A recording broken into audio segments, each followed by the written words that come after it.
11th public exam இனிமே கிடையவே கிடையாது. ஆமா, நம்ம தமிழ்நாடு கவர்மெண்ட் வந்து அபிஷியலா அனௌன்ஸ்மெண்ட் பண்ணிருக்காங்க. என்னன்னா இனிமே வந்து பாத்தீங்கன்னா 11th பப்ளிக் எக்ஸாம் ஸ்டூடெண்ட்ஸ்க்கு கிடையவே கிடையாது. அவங்க 10th பப்ளிக் எக்ஸாம் எழுதி முடிச்சுட்டு டைரக்டா 12th எழுதினா போதும், 11th பப்ளிக் எக்ஸாம் கிடையவே கிடையாது அப்படின்னு சொல்லிட்டு அபிஷியலா தமிழ்நாடு கவர்மெண்ட் சொல்லியிருக்காங்க. எதுக்காகனா ஸ்டூடெண்ட்ஸோட எக்ஸாம் பிரஷரை குறைக்கணும்ன்றதுக்காக.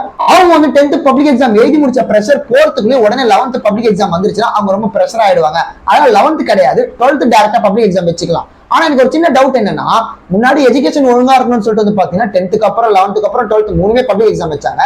இப்போ வந்து பாத்தீங்கன்னா 11th பப்ளிக் எக்ஸாம் வேணான்றாங்க. இது எல்லாமே எப்படி இருக்குன்னா, முன்னாடி 11th படிச்சவன் கஷ்டப்பட்டு படிச்சிருப்பான், இப்ப 11th ஒருத்தன் படிக்கிறான்னா அவன் ஈஸியா ஜாலியா படிக்கலாம் அப்படின்ற மாதிரி இருக்கு.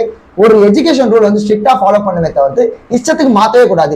ஏன் வந்து பாத்தீங்கன்னா முன்னாடி வந்து அவ்வளவு கஷ்டப்பட்டு பப்ளிக் எக்ஸாம் 11th படிச்சிருக்காங்க, இப்ப படிக்க தேவை அப்படின்னு சொல்லிட்டு ஒரு மைண்ட் செட் வரும். சோ அதனாலதான் சொல்றேன், எனக்கு தெரிஞ்சு ஸ்டூடெண்ட்ஸோட எக்ஸாம் பிரஷரை குறைக்கணும் அப்படின்றதுக்காக தான் நாங்க 11th பப்ளிக் எக்ஸாம் வேணாம் நீங்க சொல்றீங்க. 100% ரைட், ஒன்னும் பிரச்சனை இல்லை.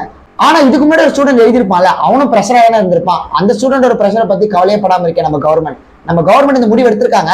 இந்த முடிவை பத்தி நீங்க என்ன நினைக்கிறீங்க அப்படின்னு சொல்லிட்டு மறக்காம எல்லாரும் கமெண்ட்ஸ்ல சொல்லுங்க.